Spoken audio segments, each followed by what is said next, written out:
New TV Telugu ఇప్పుడు AP top 10 చూద్దాం.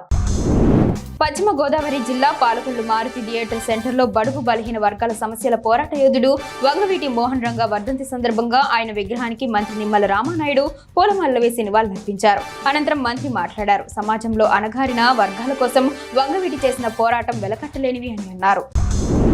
కూటమి ప్రభుత్వంలో పెంచిన విద్యుత్ ఛార్జీలకు నిరసనగా శ్రీ సత్యసాయి జిల్లా ధర్మవరంలో ఈ నెల 27న నిరసన ర్యాలీ నిర్వహిస్తున్నట్లు వైసీపీ నాయకుడు గుర్రం శ్రీనివాసులు పేర్కొన్నారు. ఆయన మాట్లాడుతూ మాజీ సీఎం జగన్మోహన్ రెడ్డి, ధర్మవరం మాజీ ఎమ్మెల్యే కేతిరెడ్డి వెంకటరామరెడ్డి ఆదేశాలతో ధర్మవరంలో ఈ నెల 27న విద్యుత్ ఛార్జీలకు నిరసనగా ర్యాలీ నిర్వహిస్తున్నామన్నారు. పోరుబాటు పోస్టర్ను విడుదల చేశారు. సచివేడు నియోజకవర్గం నాగలాపురం మండలం కేంద్రంతో పాటు పలు గ్రామాల్లో ఈదురుగాలులతో కూడిన వర్షం కురుస్తోంది. మండలంలో చలి వాతావరణం నెలకొంది. వేకువజాము నుంచి వీస్తున్న ఈదురుగాలులకు చిన్న పిల్లలు, వృద్ధులు వణికిపోతున్నారు. మండలంలో ఇప్పటికే వాగులు, వంకలు పొంగి పొర్లుతున్నాయి. పలు గ్రామాలకు రోడ్డు మార్గం లేక ప్రజలు ఇబ్బందులు పడుతున్నారు. రోడ్లు ఎప్పుడు బాగుపడతాయని ఎదురు చూస్తున్నారు.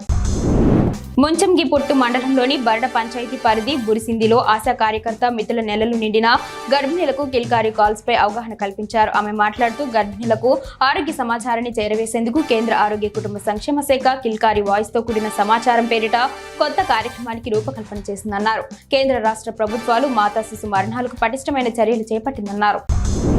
తిరువూరు నియోజకవర్గం పరిధిలో గల విసన్నపేట స్థానిక మండల కేంద్రంలోని శ్రీ గంగా పార్వతీ సమేత చంద్రశేఖర స్వామివారి ఆలయ సన్నిధి నుండి తెలంగాణ, ఆంధ్రకు చెందిన 4 అయ్యప్పలు సైకిల్ యాత్ర చేసుకుంటూ శబరిమల తరలి వెళ్లారు. స్థానిక మండలానికి చెందిన అయ్యప్ప స్వాములు భారీ ఊరేగింపుగా జరిగింది.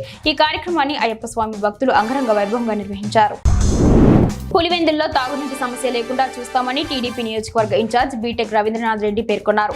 పట్టణంలోని నగరిగుట్ట ప్రాంతంలో తాగునీటి సమస్యను తీర్చేందుకు వేస్తున్న బోర్ల పనులను ఆయన పరిశీలించారు. ఈ సందర్భంగా ఆయన మీడియాతో మాట్లాడుతూ గతంలో తాగునీటి సమస్య ఉన్నప్పటికీ 4-5 నెలల నుంచి సమస్య ఉందని పుకార్లు పుట్టించడం మంచి పద్ధతి కాదన్నారు. సింగరాయకొండ మండలం పాకాల సమీపంలోని బీచ్ లో సముద్రం అలలు ఎగిసిపడుతున్నాయి. 2 రోజులుగా ప్రకాశం జిల్లా పరిసర ప్రాంతాలలో మోస్తారు వర్షాలు కురుస్తున్నాయి. బంగాళాఖాతంలో ఏర్పడిన అల్పపీడనం కారణంగా సముద్రం అల్లకల్లంగా ఉంది. ఇప్పటికే అధికారులు సముద్రంలోకి ఈతకు వెళ్లకుండా జాగ్రత్తలు తీసుకుంటున్నారు. చేపల వేటకు వెళ్లవద్దని జాలర్లను ఆదేశించారు. సముద్రం కూడా కొంత మేరకు ముందుకు వచ్చినట్లుగా స్థానికులు చెబుతున్నారు. గ్రామాలలో పూర్తి స్థాయిలో రహదారుల నిర్వహణానికి కృషి చేయడం జరుగుతుందని ఎమ్మెల్యే బగ్గు రమణమూర్తి తెలిపారు. పోలాకి మండలం దీర్ఘాసి పంచాయతీలో పలు సీసీ రహదారుల నిర్మాణాలకు గాను ఆయన శంకుస్థాపన చేశారు. ఈ సందర్భంగా ఆయన మాట్లాడుతూ పూర్తి స్థాయిలో గ్రామాలలో రహదారులు నిర్మాణాలు చేపట్టేందుకు నిధులు మంజూరు చేయడం జరుగుతుందని పేర్కొన్నారు. ఈ కార్యక్రమంలో స్థానిక గ్రామ నాయకులతో పాటు అధికారులు పాల్గొన్నారు. అల్పపీడన ప్రభావంతో 4 రోజులుగా కురుస్తున్న వర్షాలకు అనంతగిరి మండలంలోని వారసి పంచాయతీ గ్రామాల్లో పంటలు నష్టపోయిన రైతులను ప్రభుత్వం పరిహారం ఇచ్చి ఆదుకోవాలని వార్డు సభ్యుడు సాంబే లచ్చన్న కోరారు. ఆయన వారసి పంచాయతీ పరిధి 14 గ్రామాల్లో సందర్శించి పొలాలను పరిశీలించారు. ఆయన మాట్లాడుతూ వర్షాలకు 300 ఎకరాల వరి పంటలు దెబ్బతిన్నాయన్నారు. అధికారులు గుర్తించి రైతులకు పరిహారం అందేలా చూడాలని కోరారు.